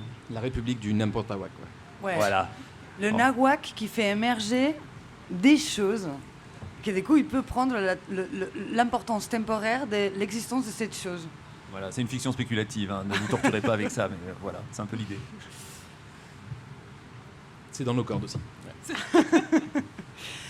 Une autre image. La vôtre? Imis, tu vois? Oui, c'était une collaboration de destruction et de... Comment on dit quand on, de construction, Création, de plantage, création, ouais, où on planterait beaucoup de patates, mais aussi des tomates cerises, par exemple, dans des bennes à ordures, sur des ronds-points, parce qu'il y a plein de ronds-points en France quand même, dans tous les endroits où on peut, pour faire des villes comestibles. Voilà. Donc là, ici, par exemple, ça deviendrait un tout peut se manger. grand champ de patates. Ouais. Moi, je suis juste contre les tomates cerises, quand même. Mais sinon, Oui, voilà. on peut On faire a dit pour Noël. Pour Noël, oui, c'est ça. d'autres types de Peu tomates. importe, Oui, ouais. bon, il y a d'autres types de tomates. Et cette ville comestible, que toutes les fissures, tous les espaces comme ça qui ne sont pas transités ou quoi par l'humain, deviendrait de la nourriture gratuite et partageable pour tout le monde. Du coup, aussi, ça serait un partage avec d'autres espèces, j'imagine, beaucoup plus de coexistence avec d'autres formes de vie. Ouais. Et ça se combinait avec une autre action. Oui, voilà, qui serait plus d'aller, si vous le souhaitez nous accompagner, aller ôter un par un, en fait, des sites et des lieux qui ne nous servent plus à rien. On est d'accord, on commence à être d'accord à une bonne partie des populations, qu'il y a des endroits, des piliers de l'économie fossile, on va l'appeler, disons, extractiviste, qu'on ne veut plus, en fait, mais on continue par inertie, et parce que l'inertie du système et puis de l'intérêt de pas mal de personnes fait qu'on continue, en fait. Mais on commence là, on est dans une bascule, on commence à ne plus être d'accord. Alors, Je propose qu'on aille dès demain les enlever. Donc précisément, on a une liste de raffineries, de gazoducs, de centres d'élevage intensif d'industrie textile précise aussi. Et donc on ira accompagné de personnes qui nous aideront à démonter un par un les pièces de ces endroits, qu'ensuite on verra comment on les recycle ou pas, voilà, on les détruira, on verra comment, mais on le fera très tranquillement, très pacifiquement, il n'y aura ni blessés ni morts, mais ces lieux dont on ne veut plus, on les enlèvera. Voilà. On ne va pas attendre en fait que quelqu'un le fasse, parce que personne ne le fait en fait. Voilà, et à partir de là, après, on pourra faire le reste qui est de planter, mais de faire plein d'autres choses aussi. Voilà, et ce sera une sorte de... Il faut faire cette phase-là, cette double action. Et je crois que c'est en fait la vraie démocratie, c'est ça. C'est-à-dire que si y a des gouvernements qui bloquent certainement des décisions, par exemple, on l'a bien vu, la Convention citoyenne, pour le climat, c'est un bel exemple. Il y a 150 personnes qui ont été représentées, qui sont parfaitement censées être représentatives d'une population, qui donnent des conclusions après des mois et des mois de travail. Ces conclusions sont là, et le gouvernement qui lui-même avait lancé cette initiative décide de ne pas les reprendre parce qu'elles sont beaucoup trop radicales. Voilà, donc ça ne marche pas. Cette manière-là de voir la démocratie, ça ne marche pas. Donc à partir du moment où on pense que c'est les bonnes conclusions, allons le faire nous-mêmes. Voilà, donc si vous êtes d'accord, on en reparle après à la fin. Voilà, et ça t'accompagne d'un troisième volet, qui est le plus festif volet. Finalement. Ouais, bien sûr. Ouais. Voilà, la fusée. C'est l'histoire d'une fusée.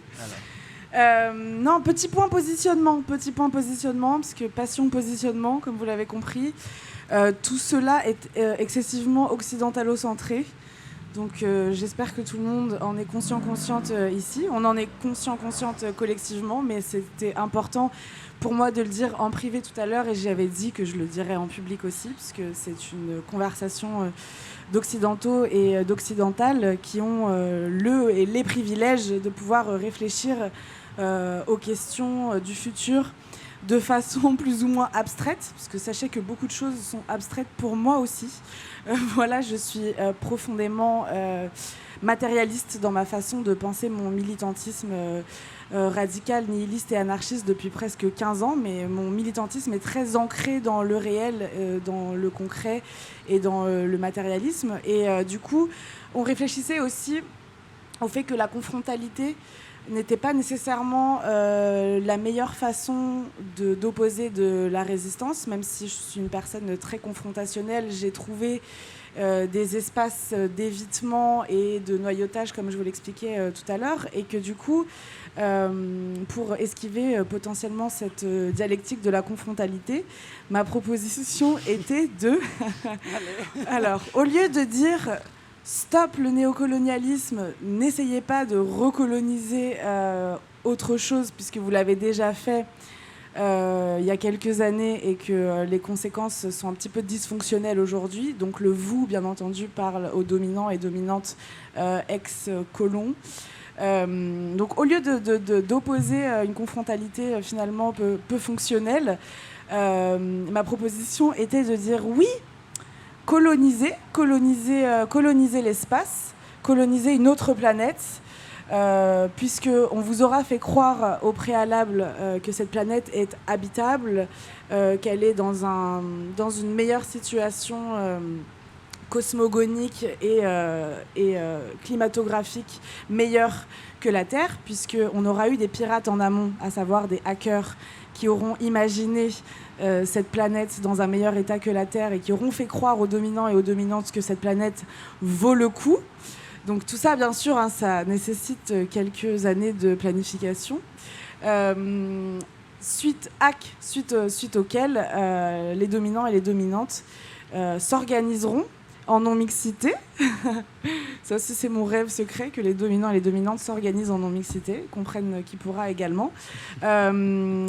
S'organise une petite fusée de type Elon Musk, quitte la Terre en dominant et dominé, et nous laisse, nous les marges, nous les conscientisés, nous les politisés, nous les ex-dominés, du coup les ex-colonisés, sur la Terre, où on aura profité de toutes ces années pour mettre en place le nihilisme et l'anarchie dont nous avons tellement parlé ce soir. Voilà pour l'histoire de la fusée.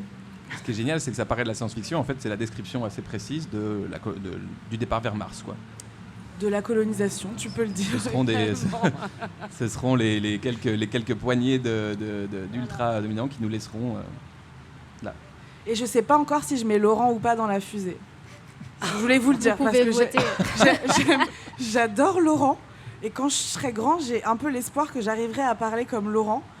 Parce que dire pourchasser de cette façon-là, ça m'a vraiment ému. Genre pourchasse, comme ça. Je trouve ça vraiment, enfin, c'est émouvant. Non, vraiment. Mais à la fois, Des siècles de génétique tordue. Mais du coup, je sais pas, j'ai pas décidé encore de Tapez ton 1 si vous voulez qu'il parte. Exactement, tapez 2 si vous voulez parce qu'il qu'on a reste. aussi dit qu'on en ferait une télé-réalité dramatique qui finirait du coup dans la mort, la violence et le sang, parce que moi je suis pas non violente dans la vie.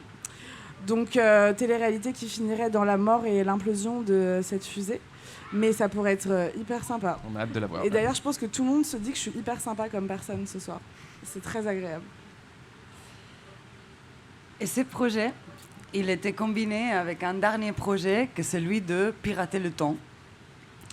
Parce que le temps, ça a la possibilité de pirater le temps, en fait, de arrêter le temps, de arrêter tous les horloges. Ça c'est une petite organisation, pareil, mais on s'organise à niveau mondial et on arrête tous les horloges, on les fait péter, de façon à que le temps n'existe plus. Il n'existe plus, en tout cas, de façon régulière, linéaire, dans lesquelles nos corps et nos mouvements s'organisent dans une espèce comme ça de rythme un peu comme l'exercice, tu vois. Scandé, ouais. Hein? Ça, ouais.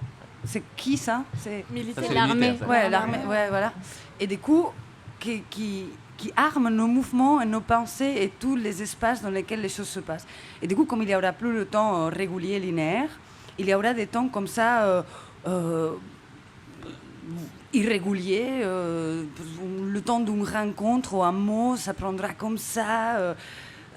Des mesures énormes, un moment qui va être hyper rapide. Donc on pourrait avoir cette organicité du temps à nouveau et se le approprier. Et du coup aussi, je pense que nos rapports entre nous, entre les humains, et aussi les rapports avec la Terre, les autres espèces, qui sont plus organisés dans des idées de cycles, peut-être qu'on rentrerait mieux en communication, en compréhension avec. Et du coup, on fonctionnait plus par des cycles, mais des cycles irréguliers. Et aussi, c'est juste imaginer le moment dans lequel le temps s'arrête d'un coup et le bordel que ça crée. Et juste le plaisir de ce chaos pendant un moment dans lequel tout le monde doit se réorganiser tous les rapports à toutes les choses autrement. Même, tu vois, le salaire, horaire, tout pète. Il n'y a plus d'heures. Donc, comment valoriser les espaces, les mouvements, les distances, les connexions autrement? Ça se combine avec la fusée, en fait. C'est après la fusée, sur la Terre, en ces moments d'anarchie dans lesquels on essaie de construire un ordre anarchique, Exactement. on élimine le temps pour éliminer ce dressage spatio-temporel. Ouais. Pour la fusée, votez 1. Et là, Votez 2. et là on vous passe la parole. Je ne sais pas trop comment faire. On a peut-être ce micro-là, ou sinon ce micro-là, avec le voice coder. Comme ça fait... Et, mais avec le voice coder, c'est plus drôle, non? Parce que... J'en rêve. Et si vous avez d'idées de piratage du futur, on est très preneur parce qu'on doit mettre en place quelque chose pour le 2. Donc c'est voilà. C'est Bon, le urgent. temps n'existe plus, mais quand même, C'est Hein? urgent, il n'y a plus de temps là maintenant. il n'y a plus de temps. De toute façon, c'est pas grave. Mais aussi, qu'est-ce que vous pensez sur le piratage proposé, en tout cas? Voilà. On passe le micro. Le micro, ouais. Ah oui, s'il te plaît.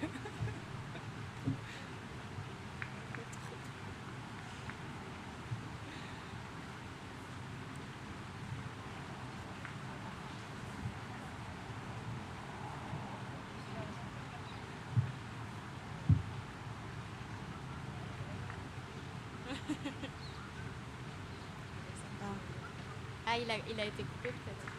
Ah non? Attention, les 8, c'est pas grave. On peut faire à voix haute. Ouais, Il est peut-être débranché.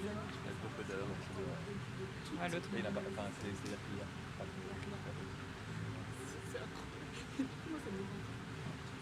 Non, mais c'est-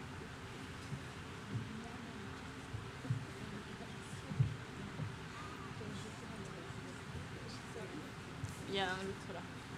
Moi, j'ai un point de contestation quand même, parce que dans l'utopie de Rossio, Internet est quand même sauvé. Je sais pas trop.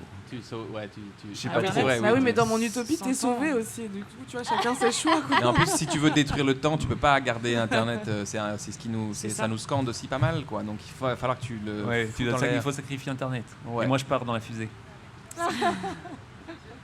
Tu te sacrifies. Je dois répondre à ça parce que Internet, qui a été rêvé par Dorsa Barlow il y a beaucoup d'années, c'est quand même le partage absolu des connaissances de façon la plus horizontale et anonyme, le projet le plus beau à l'origine qui a été rêvé. Et après, il a été quand même L'échec le plus Retentissant, ouais, un des plus grands.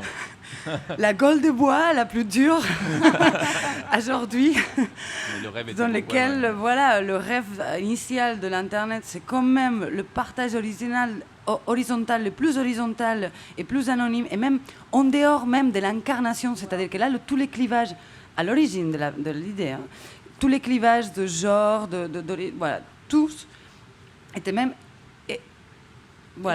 effacés par un anonymat, par la possibilité de ne plus avoir un corps à représenter et du coup pouvoir juste échanger de la pensée et des idées et s'organiser ou des connaissances de façon horizontale, gratuite et accessible à tout le monde. Mais ce Comme n'est vous pouvez pas voir, exact. ça n'a pas complètement. Ça a été abouti. perverti un peu. Ouais. Ça a bougé et surtout il y a un truc qui est très douloureux que ça a bougé aujourd'hui, c'est que dans les bases de données avec lesquelles sont entraînées les intelligences artificielles aujourd'hui sont toutes les bases de données qui sont le Wikipédia et toutes les pages internet et tout ça. Et ce qui se passe aujourd'hui dans toutes ces pages, c'est que tous les clivages masculistes et racistes et tout ça, ils sont dedans parce que le contenu, il est comme ça. Et du coup, ces intelligences artificielles qui pronostiquent un peu notre futur, elles sont aujourd'hui masculistes et racistes et tout ça.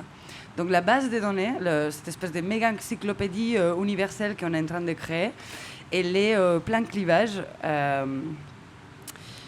Mais il y a des projets et des gens qui sont en train de faire de très belles choses, genre des wikitons, par exemple, dans lesquels il y a des femmes qui s'organisent, se rencontrent pendant 3 jours, ou des femmes et des hommes, pour remplir des biographies des femmes qui ont été oubliées par l'histoire, pour remplir et en fait faire une espèce de contrepoint de la connaissance partagée pour qu'elle soit un peu plus juste et équilibrée.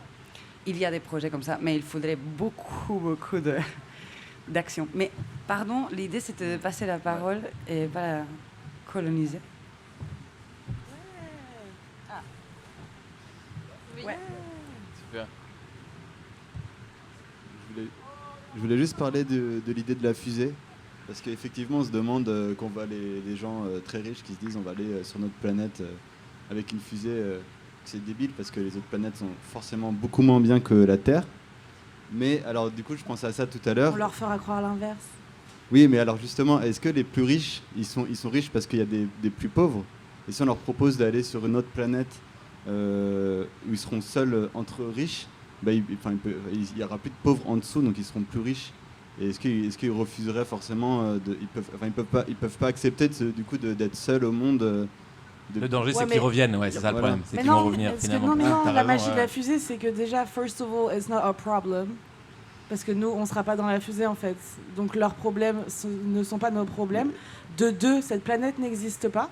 Donc ils vont exploser en route. Voilà. Est-ce qu'ils accepteraient de Fin partir de l'argument. Est-ce qu'ils accepteraient de partir et de se dire on va arriver sur un endroit à coloniser où il n'y aura plus personne pour faire des choses à notre place? It's not gonna be a Ouais. choice, baby. Ouais. It's not gonna be a choice. Est-ce qu'ils vont pas chercher des plantes, des pierres pour les esclavagiser aussi, Oui, quoi? ou alors avoir leur lot dans la cale de gens qui vont coloniser. Oui, leur Tu place. t'en Voilà, inquiètes oui, parce que oui. tu es riche et que tu as peur de finir dans cette fusée? Non, Parce que moi, personnellement, je m'en inquiète pas. tu vois. J'ai une cabine à échanger. Mais Laurent, je te Au garde. hasard. Même s'il était très riche, je n'accepterais jamais monter dans cette fusée. Voilà. Parce que je voudrais rester riche sur Terre plutôt que pauvre sur notre planète. Ah. Mais alors, est-ce que tu as une C'est beau, contre c'est beau, c'est Est-ce que beau. tu as une contre-proposition, une autre proposition de piratage? Qu'est-ce que tu... Là, non. Ah Ouais. bah oui, on a l'habitude de Ah, critiquer, il est mais d'accord proposer avec à la nous. place, Il ça est c'est d'accord on a avec moins nous. l'habitude. On est d'accord Alors- que rien faire, c'est bien aussi. Attendre que les choses se fassent. Sinon, on peut toujours rien faire. C'est cool. Je vais rien faire, je vais laisser la parole. Merci. Attends, merci.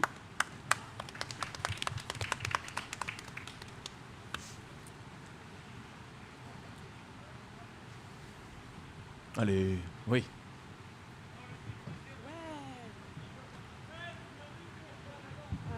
Désolée, je vais critiquer, mais voilà. Donc, non, en fait, c'est juste pour l'idée de la fusée. Je me demande si utiliser les mêmes rhétoriques de classe, de genre et de race que le système. Donc, enfin voilà, envoyer les gens en fonction de leur genre, de leur race ou de leur classe sociale, c'est pas si anti-système que ça, parce que si on est juste, on utilise les mêmes dominations, et puis aussi envoyer les gens sur une fusée et les tuer, c'est pas les mêmes pulsions dévastatrices qui nous poussent à exploiter les gens selon leur race, exploiter les gens selon leur genre, exploiter la planète, etc. Donc est-ce que c'est si anti-système ou c'est juste utiliser le système pour notre bien, qui est envoyer les gens qui nous plaisent pas très loin et les faire exploser dans l'espace. Voilà. Merci. Est-ce qu'elle a gagné un ticket? Mais sinon, on peut aussi proposer à Elon Musk de planter des patates, par exemple, et qui donne tout son argent. Ouais, parce qu'encore une fois, l'idée de la fusée, c'est pas vraiment la nôtre à la base. Hein. C'est juste une réappropriation de cette idée-là où ils sont vraiment en train d'essayer de partir. Du coup, c'est plutôt les pousser vers la sortie. Et je rappelle aussi que tout ça est de la science-fiction et que je ne suis pas en train d'implémenter mon programme politique pour 2022. Voilà, j'ai l'impression qu'il faut que je le précise quand même. Moi, oui, par contre. Hein. Je compte ne rien faire en 2022, du coup. Ah, comment ça se passe 2022 pour le Parti Pirate? Alors, quelles On va sont rien les faire. perspectives? Ouais, bah, ouais. Très bien, très bien. Non, mais on en parle à un autre moment, c'est pas le moment. D'accord, pardon.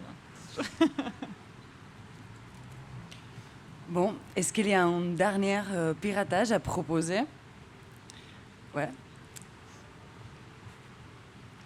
J'adore l'idée des patates, je suis hyper fan. J'ai trop envie qu'on fasse ça. Et juste, c'est pour porter un coup fatal à l'idée de la fusée, mais c'est une pub GRDF pour le gaz vert, déjà. Voilà, où c'est des gens hyper riches et hyper bizarres qui rentrent dans une fusée et où après, on ramasse leurs déchets pour faire du gaz vert pour être sur la planète ensemble. Mais c'est génial. Voilà. C'est une super belle dystopie. Est-ce que Mais tu as une, de GRDF, voilà. tu as une proposition du type de patate peut-être qu'on pourrait privilégier? Ouais, Quelle est ta on va- patate préférée par exemple? Non? Pour préciser un peu le projet. Non, bah sinon, je propose d'ajouter des betteraves. Ah, ok. Alors là, par contre, il y a débat sur la betterave. Oh, Je vois, nous, on n'est pas trop. Moi, je suis vraiment pas betterave. Ça devient, Et- ça devient baroque, ça Non, devient mais baroque. la Je betterave préférais les blanche Un peu de pour le fonctionnalisme. Betterave blanche, voilà. Voilà. Betterave blanche. Navet, c'est pas mal aussi. Merci beaucoup. Les petites rates de Noirmoutier quand même. Hein. Ah, pardon. Il y a des points fusés du coup. Merci beaucoup. Est-ce que vous avez une dernière proposition? Non? Bon, ok. Du coup, on... Ouais, non? Ok, oui? Du coup, on vote? Ah ouais, t'es à moitié là? Non? Non. Ok, donc on vote alors? C'est ça? Ah, je sais pas. Ah non, on croit plus à la démocratie. Ah oui, on non croit plus à la Ah non, démocratie, c'est vous vrai, votez pas. on ne croit plus à la démocratie. Bon, bah, nous, on va s'organiser, en tout cas. Tu vois, tous les projets, c'est du sérieux, donc on va les mettre en place dès maintenant. Donc, si vous êtes partant, voilà, on a besoin de planteurs de patates. De renfort. des concrétudes. autre chose. Et sinon, bah, je vous remercie à chacune et chacun pour avoir joué ce jeu. Merci. Et je vous donne la bienvenue au 2 juillet, dans lequel à 20h, dans l'autre scène extérieure, Inch'Allah, il ne pleut pas. Et on sera là pour faire une performance autour de tout ça, tous ces questionnements. Est-ce qu'on a le droit d'écouter une dernière fois les morceaux pirates? Parce que je l'aime bien, juste comme ça pour finir en musique, non? Ça fait du bien. Et Okay. Je vais avoir besoin du micro du coup. Ouais.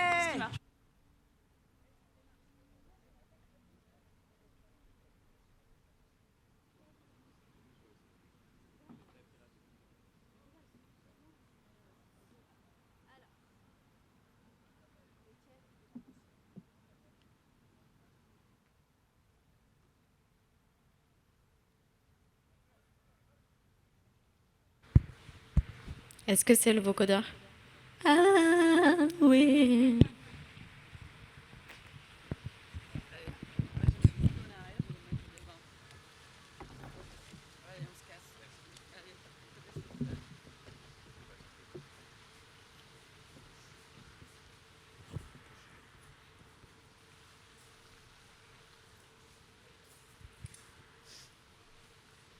Une attaque de pirates n'est pas chose aisée.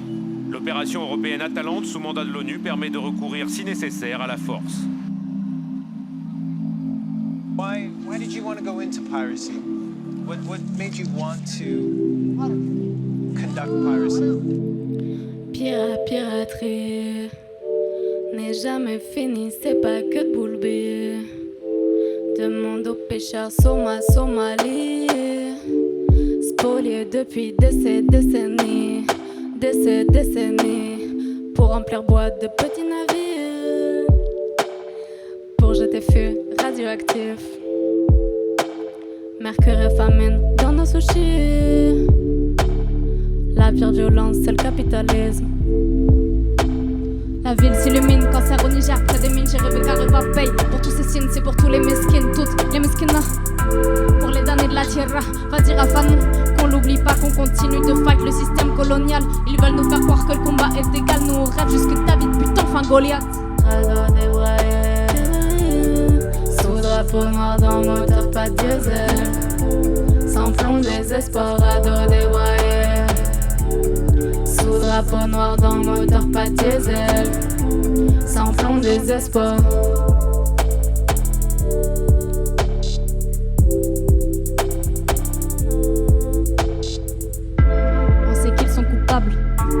On sait tout ce qu'ils cachent, corpo dans leur placard.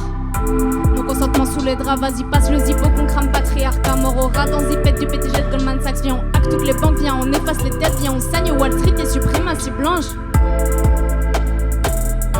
Après on part en vacances. Radeau de voyeur, sous drapeau noir dans moteur, pas de diesel, non.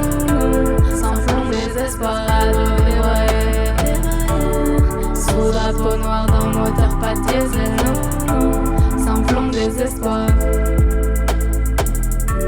sans plomb, désespoir.